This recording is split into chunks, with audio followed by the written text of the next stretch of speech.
In 5, 4, 3, 2, 1, welcome back to I Think Podcast.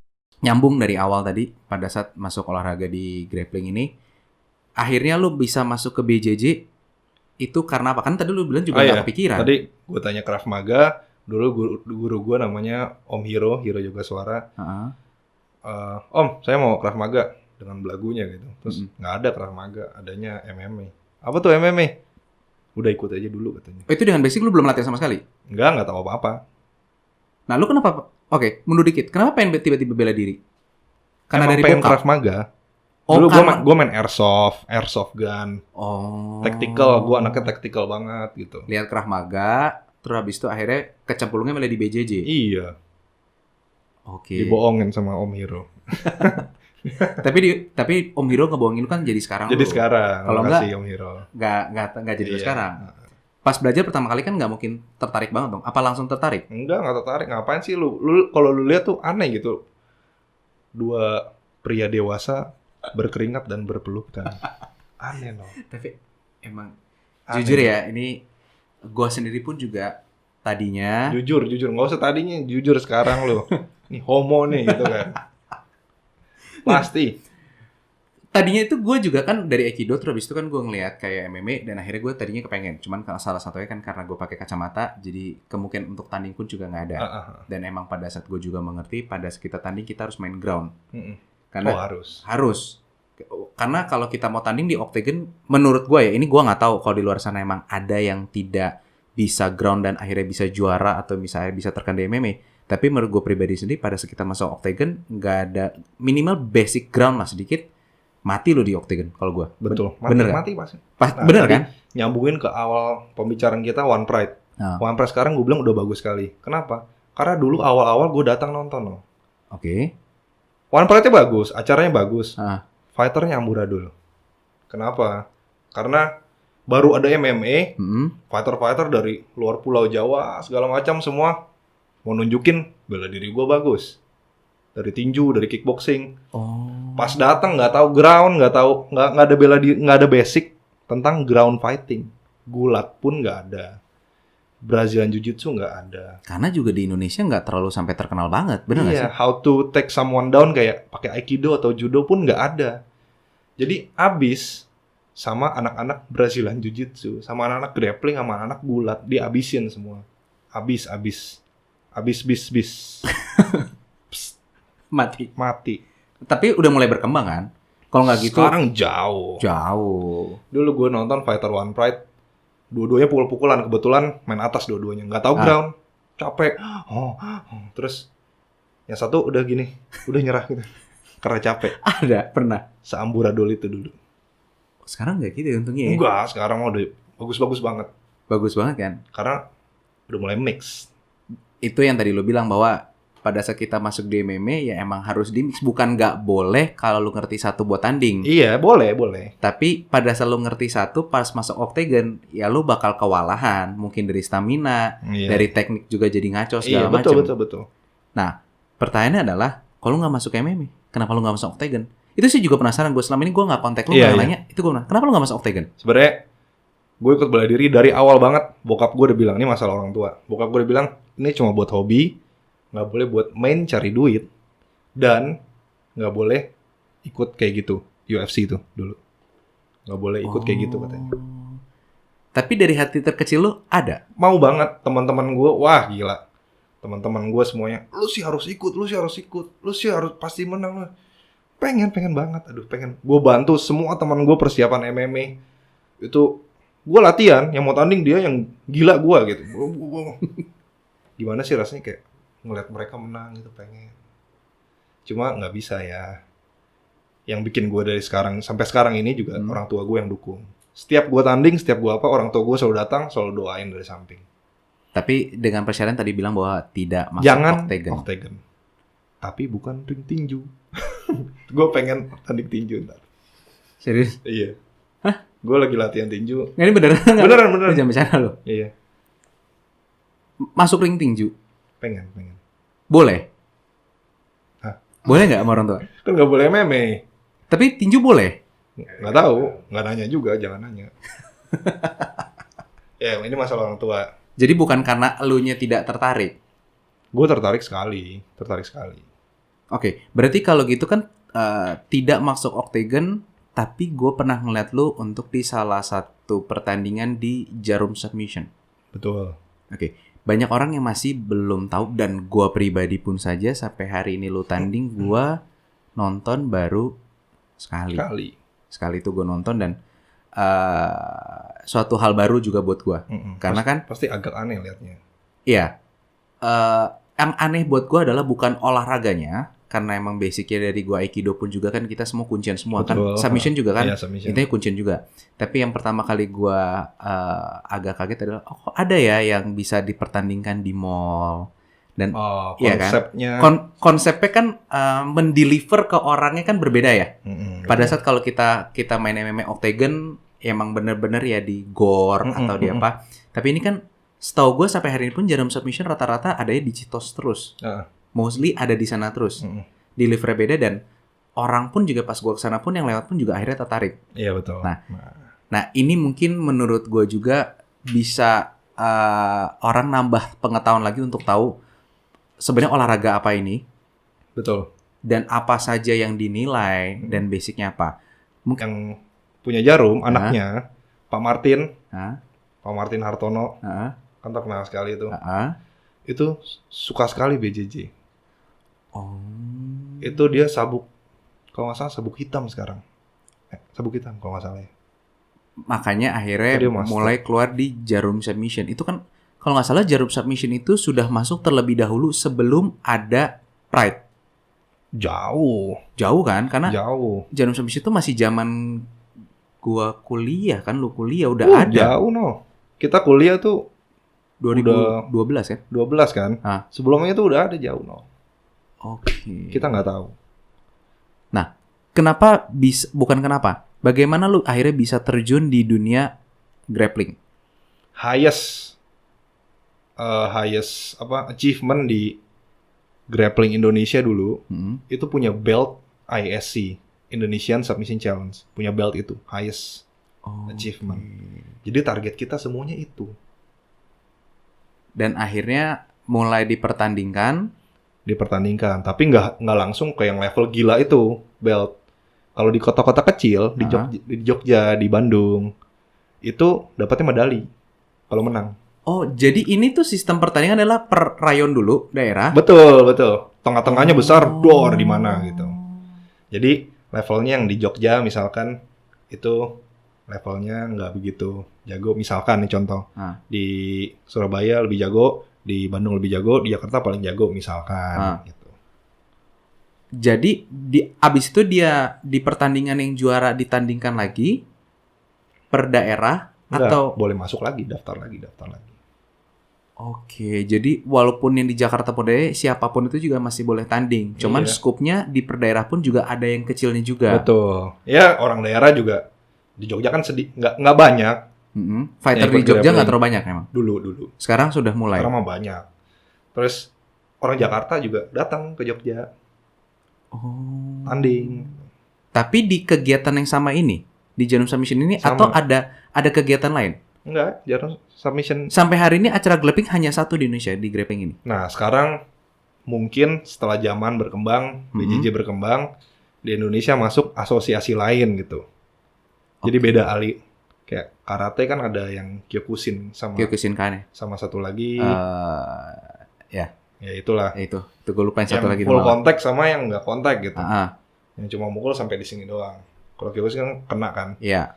Sama ini ada alirannya juga. Satu lebih ke apa sih kalau kita bilang nogi, nggak pakai baju yang kayak baju karate gitu. Iya. Satu lebih ke gi yang pakai baju karate. Oke. Bukan baju karate, gi. Gi.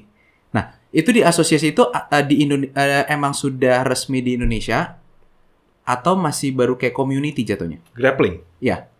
Mana ada resminya, nggak ada. Belum.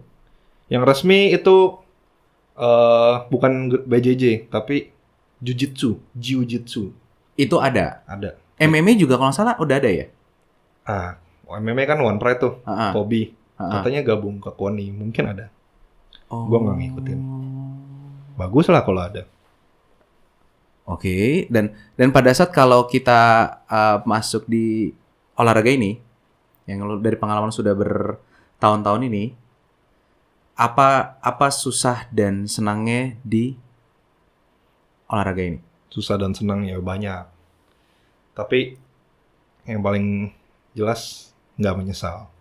Nggak menyesal. Nggak menyesal. Senangnya ya ada teman-teman, teknik baru. Wah seru banget deh kalau kita stres kerja, stres kuliah. Habis itu latihan, pulang-pulang, wah segar gitu. Nah, Ya besok stres lagi.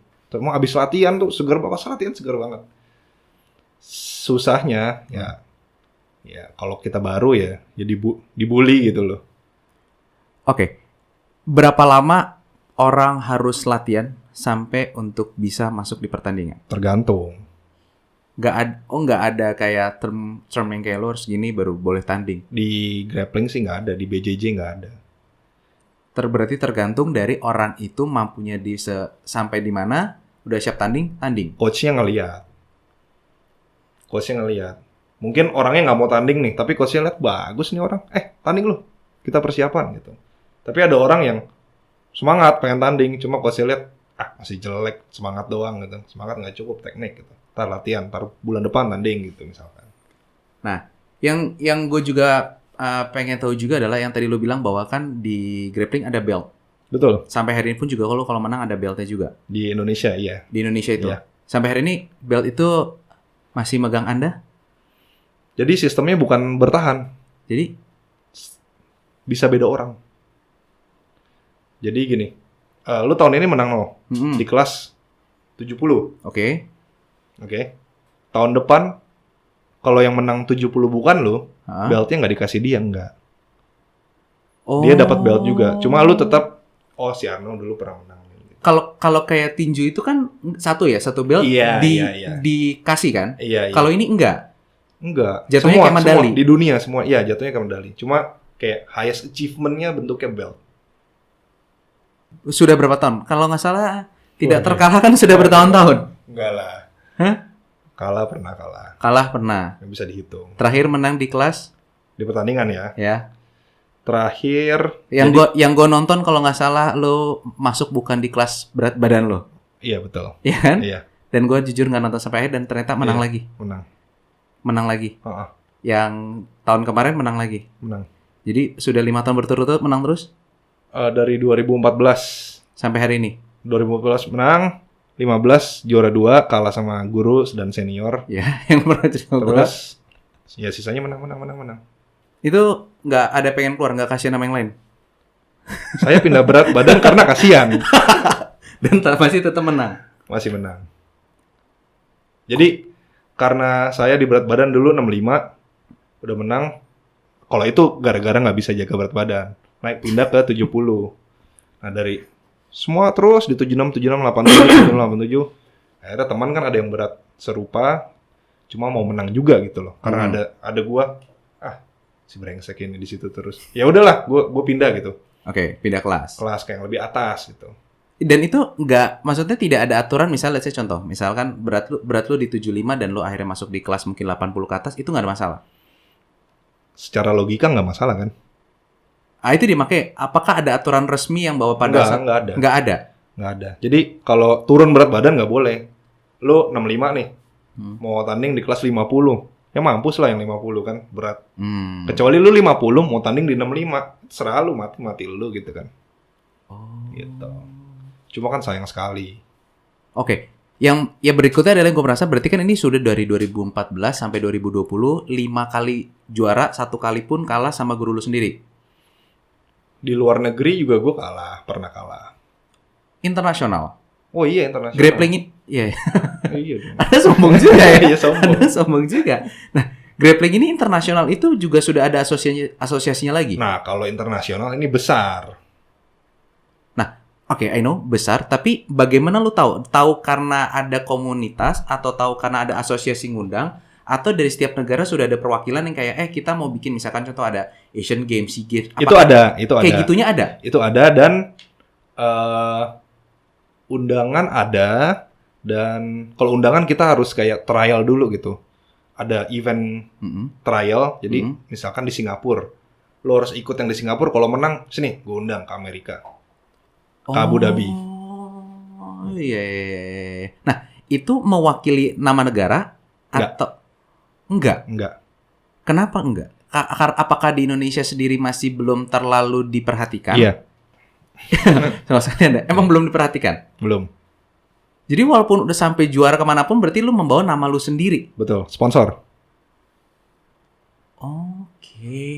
Ya. Padahal kalau dilihat dari skala, apakah sudah cukup besar olahraga ini karena kalau di luar negeri kan besar banget. Di luar negeri sih sangat besar sekali. Besar banget. Apalagi kalau yang sering nonton kayak UFC segala macam, McGregor kemarin tanding aja kan bisa mengalahkan tiket penjualan box office waktu itu, yang dia tanding sama siapa waktu itu? Khabib. Kalau McGregor semuanya cuan, banyak duit dia. Sampai segitunya kan? Iya. Kenapa di Indonesia masih belum sampai dilihat banget ya kalau gitu? Nggak ngerti sih. Cuma karena mungkin olahraga baru, budaya juga mungkin. Ini kan kayak budaya luar masuk ke Indonesia gitu. Mixed martial arts. Oke. Masih nggak sebaru itu. Cuma masyarakat baru menerima. Sosialisasinya mungkin juga. Nanti besar. Mungkin. Pasti sih kalau gue bilang. Karena kan kebiasaan orang pun juga nonton. Di luar udah banyak, udah seru banget yang tadi mungkin. Theo lawan Ahong. Theo lawan Ahong seru banget. Gue nonton tuh yang itu. Nah itu gara-gara itu gue nonton tuh. Iya. Nah terakhir mungkin yang bisa dikasih tips lah ya, tips-tips dari lo sendiri yang sebagai atlet di bela diri juga, bagaimana menjaga performa kesehatan dan balik lagi seperti tadi, bagaimana kita kontrol diri kita pada saat kita baru menguasai atau mulai menguasai supaya minimal lah.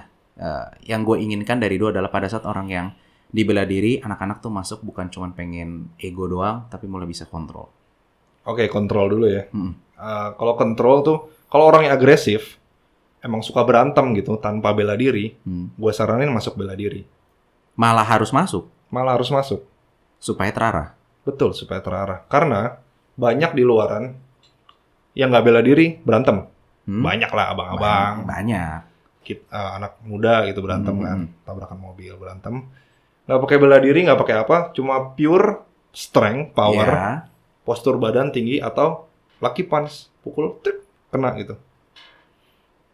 Jadi ada orang berantem, jatuh gitu. Wah, anjir, jago gue ternyata. Iya, jago berantem. Iya, yang terakhir sempat viral juga di Instagram kan, yang ada katanya orang Indonesia berantem di Amerika gitu. Iya. Yang dia satu punch jatuh kan, orang luarnya. Dua punch. Dua punch ya. Dua punches ya. Nah, itu jadi tadi lo bilang lucky punch tadi itu ya. Cuma ya itu, kalau orang berantem di jalanan tiba-tiba menang, gue street fighter nih gitu. Iya. Gue berantem di jalan nih. Nggak benar, ada orang begini, Iya. Banyak yang istilah street fighter jadinya. Ada orang pede, di jalan pede nantang berantem, bukan karena latar bela diri, karena dia pernah mukulin orang lain di jalan. Mungkin kebetulan orang lain orang tua gitu misalkan, atau anak muda yang culun gitu misalkan. Tapi gue street fighter gitu. Lu apa bela diri? Bela diri gitu. Apaan? Gue nih mukulin orang sampai jatuh gitu. Ada kayak gitu. Itu yang harus dikontrol gitu. Oke. Malah yang agresif yang harus dikontrol. Nanti masuk bela diri, dia bakal tahu betapa rendahnya dia, betapa rendah kastanya dia tuh. Dia bakal tahu gitu. Diinjek-injek, literally diinjek-injek, dia bakal tahu. Kayak gue di luar jago, kenapa gue di sini begini ya gitu. Gue baru tahu gitu. Ntar di luar mulai humble gitu kayak gitu. Dan ada yang terjadi seperti itu dari kalangan? Ada lah. Banyak. Yang tadi dari street fighter segala macam terus itu masuk malah jadi bener. Ada beberapa orang yang gue tahu aja ya. Cuma pasti banyak di luar. Cerita banyak.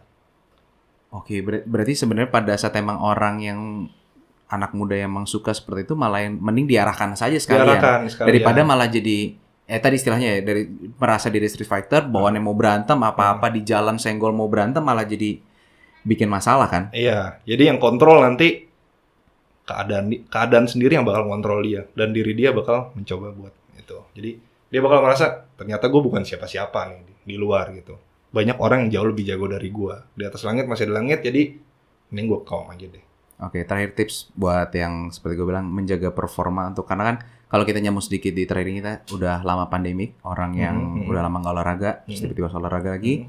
Tips terakhir untuk jaga Kesehatan lah minimal buat orang. Jaga kesehatan, jaga badan, jaga kesehatan biar nggak gendut segala macam kan. Tapi tipe badan orang beda-beda. Jadi di pandemi ini satu tetap jaga makan. Itu yang paling penting ya. Karena badan kita itu dijaga nomor satu karena makanan. Iya. Bukan karena olahraga, karena makanan. Oke. Sip, thank you banget Dok, udah berbagi, udah mulai tahu sedikit lah kita tentang di dunia sedikit, grappling. ya. Nanti kita diharapkan ikut martial arts, MMA, amin. grappling, coba. Siap. Thank you Dok ya. Ya, thank you banget.